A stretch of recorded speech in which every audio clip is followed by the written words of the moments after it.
Everyone, this is Abhishek here, welcome to my class. आज का जो हमारा टॉपिक है वो है लूप ऑफ हेनली के बारे में। इस वीडियो में हम देखेंगे लूप ऑफ हेनली के बारे में, जो कि नेफ्रॉन का एक पार्ट है। तो चलिए शुरू करते हैं। तो आज की वीडियो में हम देख रहे हैं रीनल में यानी किडनी के अंदर देख रहे हैं हम नेफ्रॉन का स्ट्रक्चर की हम स्टडी कर रहे हैं। किसकी स्टडी कर रहे हैं हम? नेफ्रॉन के स्ट्रक्चर की हम स्टडी कर रहे हैं। और इस स्टडी में हमने क्या क्या चीजें देख ली? हमने देख लिया ग्लोमेरुलस को देख लिया, पोर्शन को देख लिया, हमने बाउमिन्स कैप्सूल वाले पोर्शन को देख लिया, उसकी स्टडी करी, हमने ग्लोमेरुलस फिल्ट्रेशन के बारे में देखा, फिर हमने इसके प्रीवियस वीडियोस में देखा प्रॉक्सिमल कॉन्वोल्यूटेड ट्यूब्यूल के बारे में। ठीक है कि प्रॉक्सिमल कॉन्वोल्यूटेड ट्यूब्यूल में किस तरीके से क्या होता है, रीअब्जॉर्प्शन और सिक्रेशन का काम होता है। ठीक है, हमने कौन सा पोर्शन देखा? ग्लोमेरुलस और बाउमिन्स कैप्सूल वाला पोर्शन, जो कि ये है बाउमिन कैप्सूल और ये ग्लोमेरुलस है ना। ग्लोमेरुलस क्या होता है? कैपिलरी का एक टॉर्टस नेटवर्क होता है। टॉर्टस यानी गुथा हुआ बहुत पेचीदा ऐसा नेटवर्क रहता है किसका? कैपिलरीज का, जो कि किसके अंदर था? बाउमिन्स कैप्सूल। ऐसा कैप्सूल रहता है जो उस टॉर्टस स्ट्रक्चर को, उस जैसे कि आप समझ लो ऊन की गेंद है और ऊन की गेंद को मैंने ऐसा हाथ में अपने झेल कर रखा हूँ। ठीक है, ऊन है ना, ऊन की गेंद उलझी हुई है और हाथ में मैंने इसको ऐसे झेल के रखा हूँ। तो वो जो ऊन की गेंद है वो है ग्लोमेरुलस, और ये जो मेरा हाथ है जिसको मैंने जिसको झेल के रखा हूँ वो क्या है? बाउमिन्स कैप्सूल। तो उसकी हमने स्टडी करे। उसके बाद हमने देखे कॉन्वोल्यूटेड ट्यूब्यूल के बारे में, जो कि ये पोर्शन जो होता है, ये जो पोर्शन होता है इतना, ठीक है, इतना पोर्शन होता है convoluted tubule, proximal convoluted tubule है ना। प्रॉक्सिमल कॉन्वोल्यूटेड ट्यूब्यूल के बारे में देखे। पहले हमने देखे इसके बारे में कि किस तरीके से इसका फिल्ट्रेशन, मतलब किस तरीके से ये मेम्ब्रेन्स में से होकर, लेयर्स में से होकर पार्टिकल्स गुजरते हैं, बाउमिन्स कैप्सूल में आते हैं। प्रॉक्सिमल कॉन्वोल्यूटेड ट्यूब्यूल में किस तरीके से रीअब्जॉर्ब होते हैं और कुछ एक्सक्रीट हो जाते हैं, वो पोर्शन देखा। अब इस पोर्शन में हम देखेंगे लूप ऑफ हेनली के बारे में। या तो हेनलीज लूप भी बोलते हैं कोई लोग इसको, और लूप ऑफ हेनली भी बोलते हैं। ठीक है, तो लूप ऑफ हेनली क्या होता है? ये जो पोर्शन है ना, ये पोर्शन से लेकर ये जो पोर्शन यहां तक जो आया है, एक लूप यानी एक चिमटे जैसा आकार का है ना, लूप। कैसे बताऊं मैं आपको? लूप यानी कि जैसे कि ये एक डंडी है, डंडी के ऊपर ये एक लूप बना हुआ है। ठीक है, हम लोग माइक्रोबायोलॉजी में देखना, जब हम स्टेनिंग करते हैं तो लूप रहता है ना, लूप निक्रोम लूप रहते हैं, प्लेटिनियम लूप रहता है। ठीक है, इस तरीके के लूप रहते हैं। तो लूप के ऊपर ऐसी एक रिंग बनी हुई रहती है ना। क्यों बोलते हैं उसको लूप? लूप यानी एक ऐसा स्ट्रक्चर जो होल्ड कर सके। ठीक है, तो ये लूप ऑफ हेनली है, यानी हेनली जो था फिजिशियन या डॉक्टर साइंटिस्ट जो भी होगा, उसने इसके बारे में रिसर्च किया था, इसको लूप ऑफ हेनली के नाम से बोला जाता है। अब जब हम इसकी स्टडी कर रहे हैं तो नेफ्रॉन का एक स्ट्रक्चर है। नेफ्रॉन का क्या है? एक स्ट्रक्चर है। नेफ्रॉन कितने होते हैं आपके? पूरा जो किडनी है, किडनी का जो भी फंक्शंस होते हैं वो किसके द्वारा होता है? नेफ्रॉन के द्वारा होता है। और किडनी में कितने नेफ्रॉन होते हैं? 1.2 मिलियन नेफ्रॉन हर एक किडनी में रहता है। There are 1.2 million nephrons in each kidney. हर एक किडनी में कितने होते हैं? 1.2 मिलियन नेफ्रॉन होते हैं। यानी कि अगर दोनों किडनी मिलाकर देखें 2.4 मिलियन नेफ्रॉन्स रहेंगे हर एक किडनी में। और हर एक नेफ्रॉन में से ब्लड पास होता है और इस तरीके से एक्सक्रीशन और एब्जॉर्प्शन और एक्सक्रीशन होता है।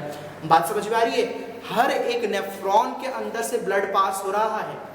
ठीक है, समझ में आई मेरी बात? मतलब इतना कॉम्प्लिकेटेड और एक अमेजिंग स्ट्रक्चर रहता है आपकी बॉडी का कि इतनी सारी चीज़ों को हैंडल करता है। और जब अगर इसमें खराबी आ जाती है तो जो मानव जो है, जो ह्यूमंस जो हैं, उसको आर्टिफिशियली ठीक करने के लिए कितना प्रयास करते हैं, फिर भी नहीं कर पाते हैं। समझ में आ रही है? यानी ऊपर वाले ने इतना आपका इतना अच्छा, इतना अमेजिंग, इतना कॉम्प्लिकेटेड ऐसा स्ट्रक्चर बनाया है कि हम चाहकर भी उसको एक आर्टिफिशियली तरीके से एक अच्छा ढंग नहीं दे सकते। ठीक है, जैसे किसी की किडनी खराब हो जाती है तो डायलिसिस के लिए जाते हैं, है ना, फिल्ट्रेशन के लिए। जो काम आपका नेफ्रॉन कर रहा है, नेफ्रॉन का काम अब कौन कर रहा है? डायलिसिस में हो रहा है ना। फिल्ट्रेशन का काम किसमें हो रहा है? मशीन्स में हो रहा है। पर उसमें भी हमको कुछ चीज़ों में बार बार जाना पड़ता है। पेशेंट की हालत खराब होती है, पूरा उसको विस्टुलस बनाओ, उसको छेद बनाओ, है ना। तो ये सब काम क्या हो रहा है? आर्टिफिशियली होकर। जब हमारा जो शरीर के फंक्शंस हैं जब बिगड़ जाते हैं यानी कि इतना जो अमेजिंग स्ट्रक्चर है हमारी बॉडी का जब बिगड़ जाता है तब हम आर्टिफिशियली ढूंढते हैं उन चीज़ों को। तो समझ रहे हो तो कितना हमारी बॉडी में इतनी अच्छी अच्छी चीज़ें रहती हैं जो कि सारी चीज़ों को चलाने में, पूरी बॉडी का वर्क करने में काम करती है। और उसमें से एक काम रहता है नेफ्रॉन का, जिसकी हम स्टडी कर रहे हैं। तो स्टार्ट करते हैं। नेफ्रॉन का जो पार्ट होता है, नेफ्रॉन दो तरीके से बटा हुआ रहता है, ठीक है। एक रहता है डिसेंडिंग यानी नीचे जाता हुआ, और एक होता है असेंडिंग यानी ऊपर आता हुआ, ठीक है। समझ में आई बात? डिसेंडिंग यानी नीचे जाता हुआ और असेंडिंग यानी ऊपर आता हुआ। तो कौन सा स्ट्रक्चर डिसेंडिंग है भाई? एक लूप ऑफ हेनली का दो स्ट्रक्चर होते हैं, एक होता है डिसेंडिंग लिम्ब। डिसेंडिंग लिम्ब कौन सा होता है?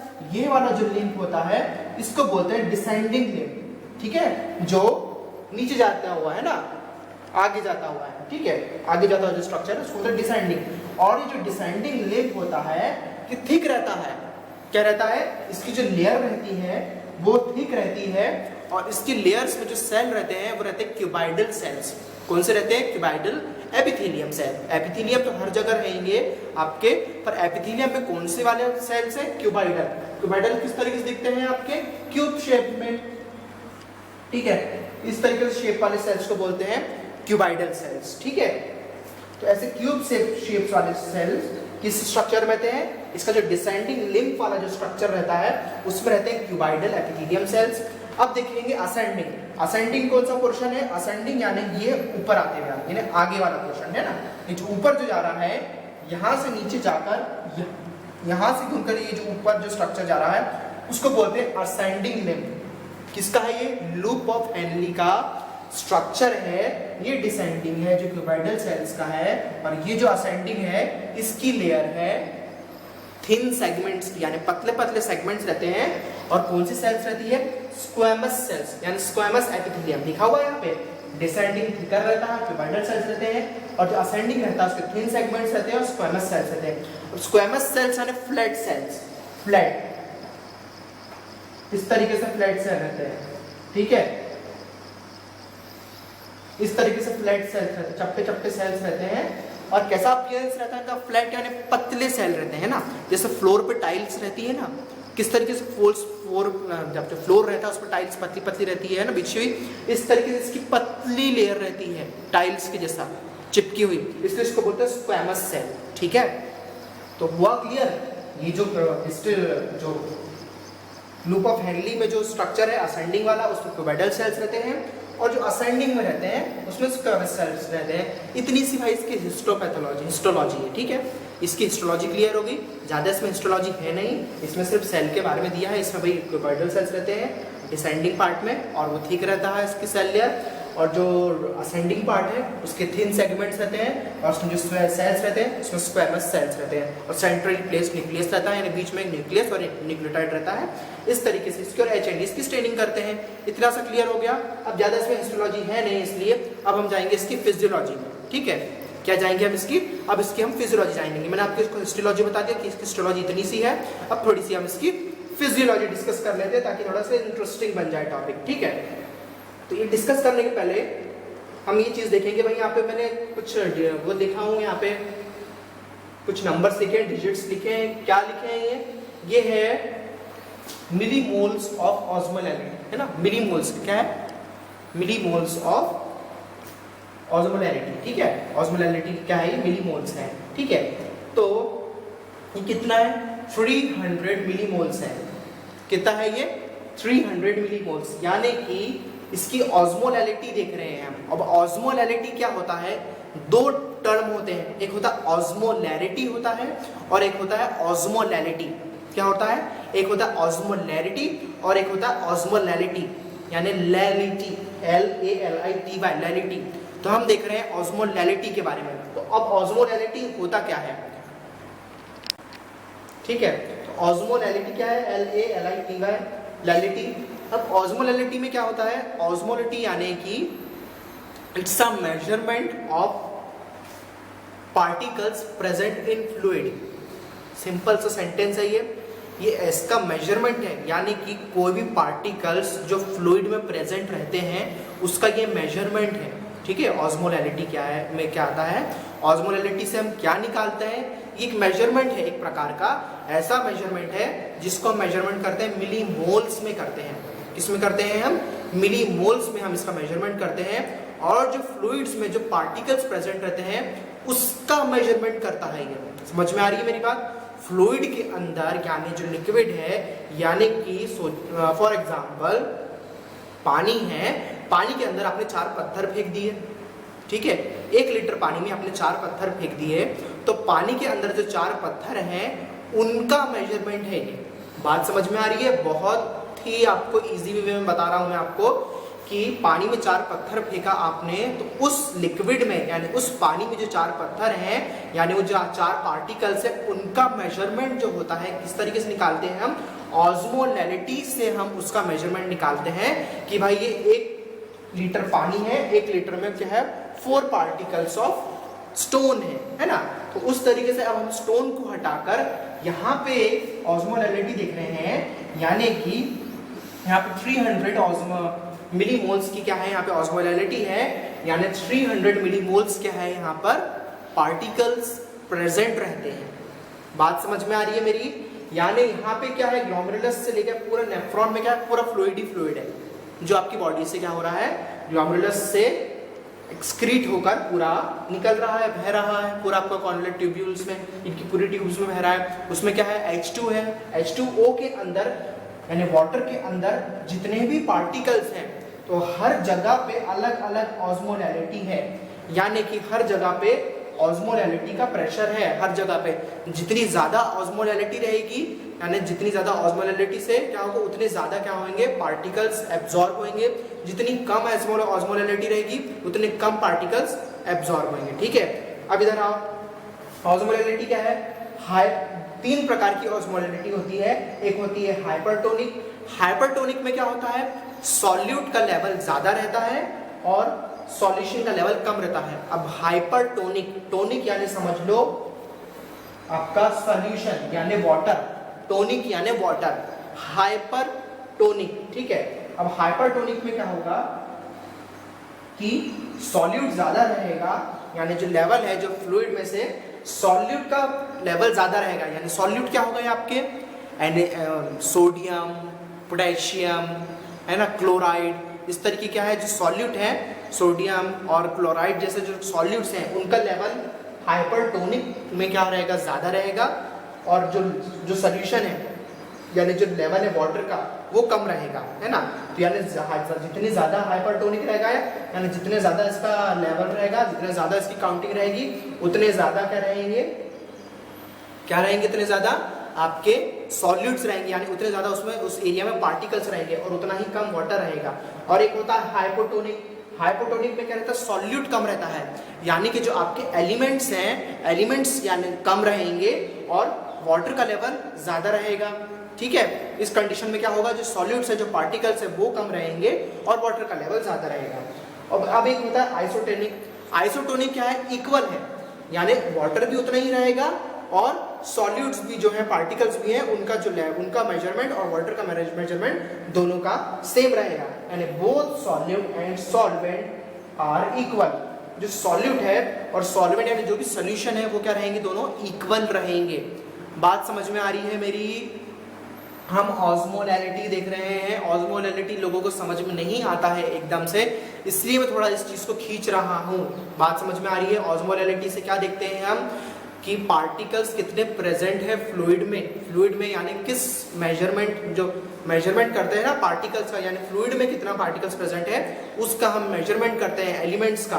तो कितना प्रेजेंट रहता है? तो 3 तरीके से रहता है। एक होता है हाइपरटोनिक टर्म, उस टर्म में क्या होता है? सॉल्यूट ज्यादा रहता है और सॉल्यूशन कम रहता है, ठीक है। एक होता है हाइपोटोनिक।